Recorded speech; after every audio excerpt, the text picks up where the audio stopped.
1 year ago to this day, I was completely broke, clueless, had zero experience on business, OFM in general, and how to actually scale any sort of agency or business to 7 figures a month. Now, it is exactly 1 year later from when I started my agency, and I'm here to give you the full story, the full behind the scenes, no edits, just raw insights on exactly how my agency came from absolutely zero, dead broke, negatives in the bank account to over 6 figures a month now.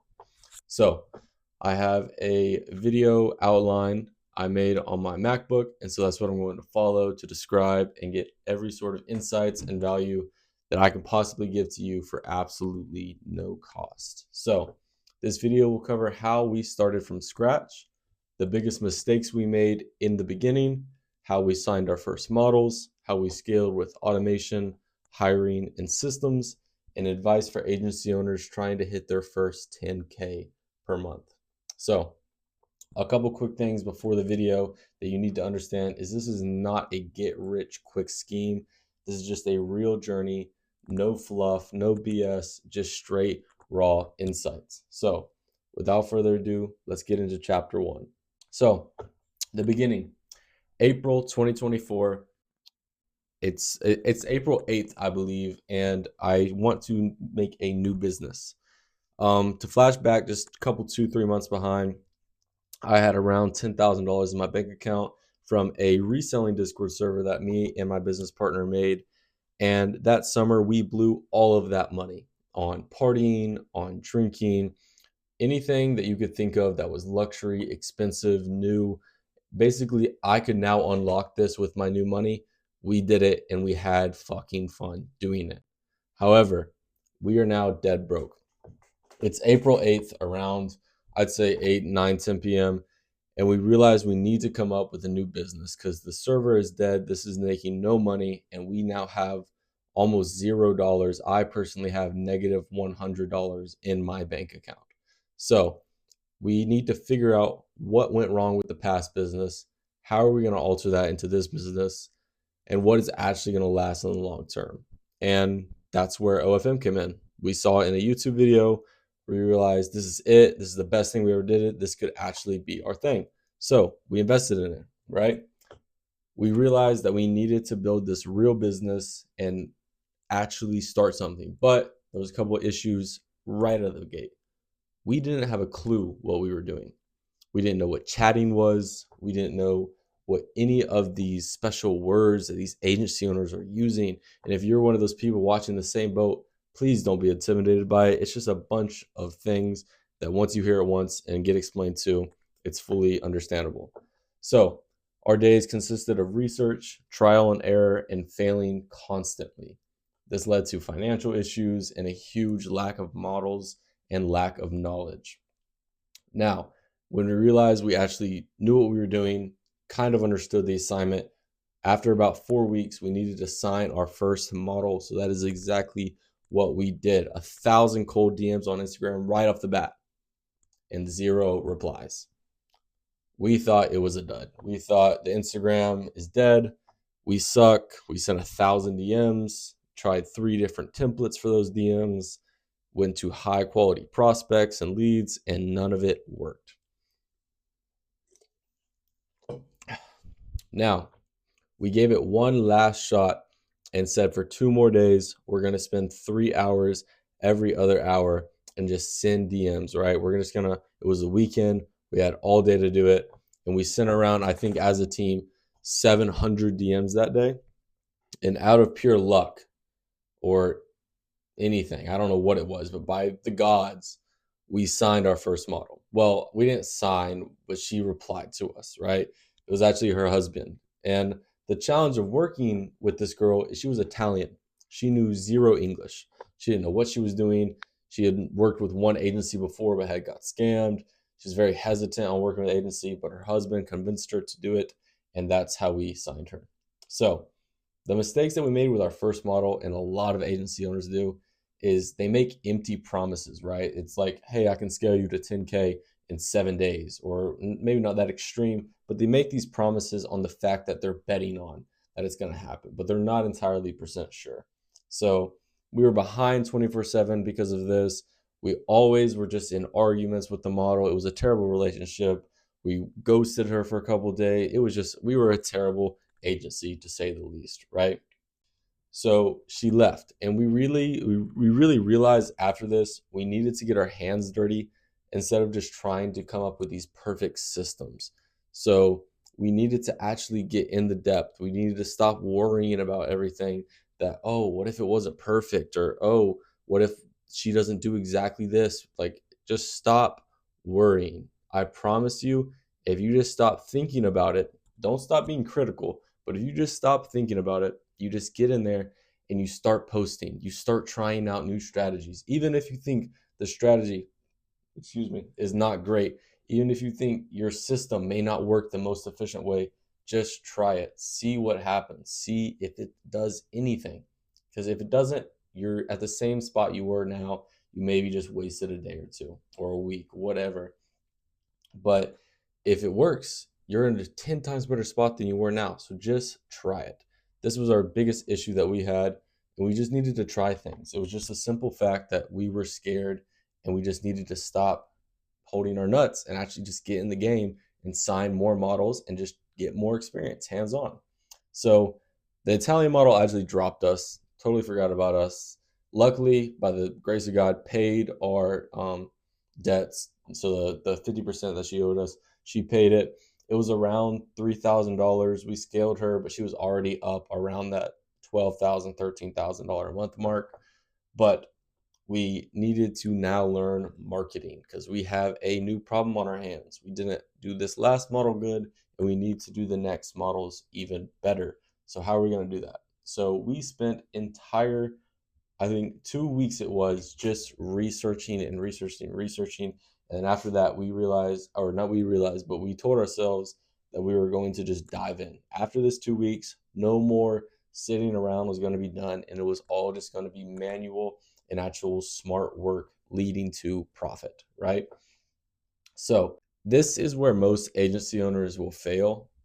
If I'm being 100% transparent, agency owners look at OFM as kind of like, oh, I can be the top guy. I don't have to do much. Like, I can get a VA and I can get someone to publish the content. I can get an editor from Philippines, right? And it can be just a happy day. Like, all these little things are taken care of. It's so much more deep than that than anyone would think, right? You need a system in place for almost everything. You're dealing with some of the most delicate people. You're trying to get people to spend money. You're in a huge industry, thankfully, but you need to realize that everything needs to have a system. The way that content is delivered to you, the way that it gets edited, the way that it's published, where it's published, why it's published on the day that it's published. Everything needs to be scalable, and everything needs to have a system in place. If you can't describe or write down on paper what you do, if it's that messy or you just don't even know, you definitely need to reassess your situation that you're in currently and then make adjustments if need be and implement those systems. I promise you, it is the biggest leverage factor when you can just look on paper. Like, I have every one of our SOPs written down. If you can just look on paper and see something, so much more beneficial. You're going to thank me later 1000x. So I spent hours developing these systems to make everything in the agency flow perfectly. These are some examples of this: is marketing automation, lead tracking and outreach templates, model onboarding processes, content optimization strategies, and so much more. Okay, so you're probably asking the question now, okay, what did you do, right? You say have systems, okay, you got systems, you say this, you got that, whatever. What did you do to actually become profitable and actually, get money from being a OnlyFans manager? Now I'm going to tell you exactly what this was. So after we realized what we needed to have, we sent another 2,000, 3,000 code outreach DMs, and we got 2 models back. We got 100 replies back. I think it was like 150 or something, right? We use good templates, we use good advice, but we were very strict on who we were going to hire because we realized that if we actually wanted to become profitable, we need to have the best models in place to help us do that.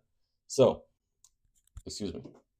So what we did is we got these two models and we leveraged them on each other. So what I mean by this is they already had a semi good following on Instagram. I think one of the models at our starting point had around 3,000, and the other one, thankfully, had around 7,000.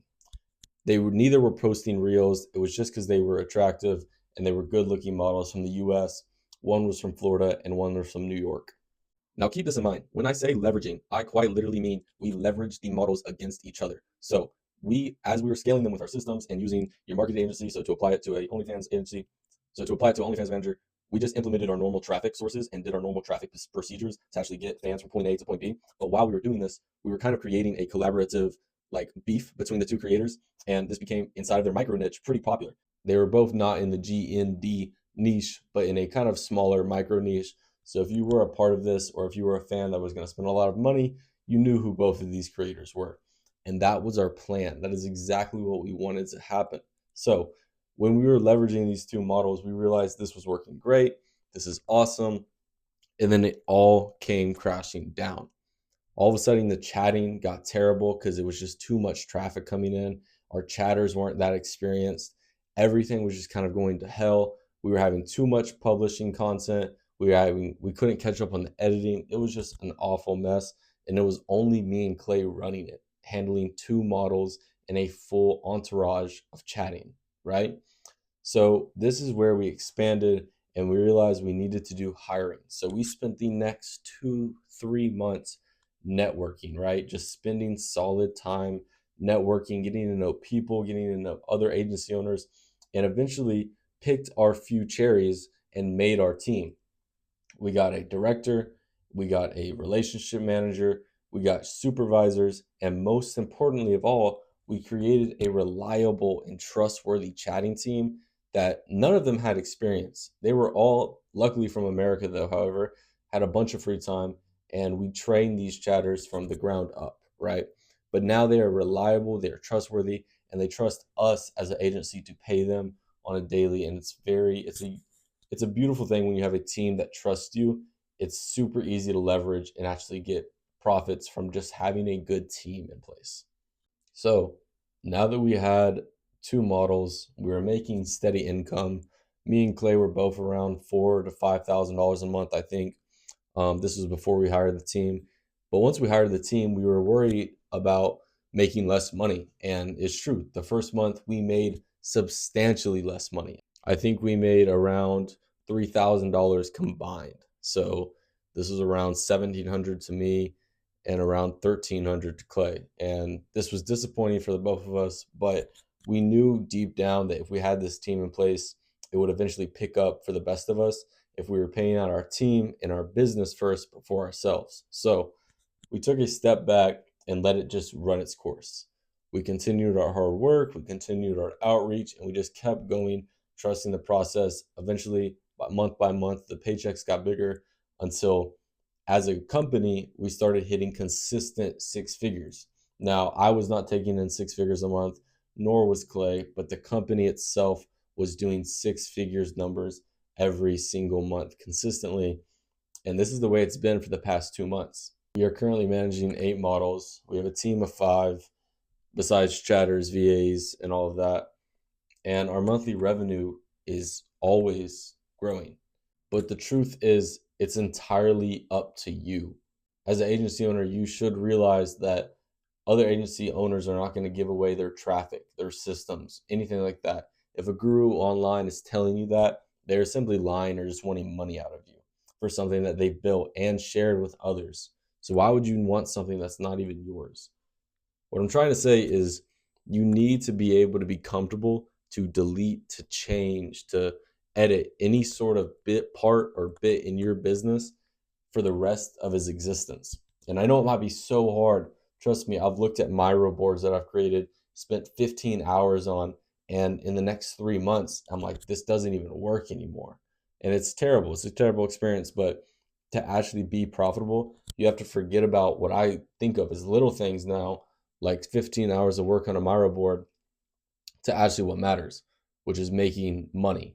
So, to anyone else out there, I would say be consistent, be stubborn, and be optimistic of what you have, and what you need to actually gain out of this.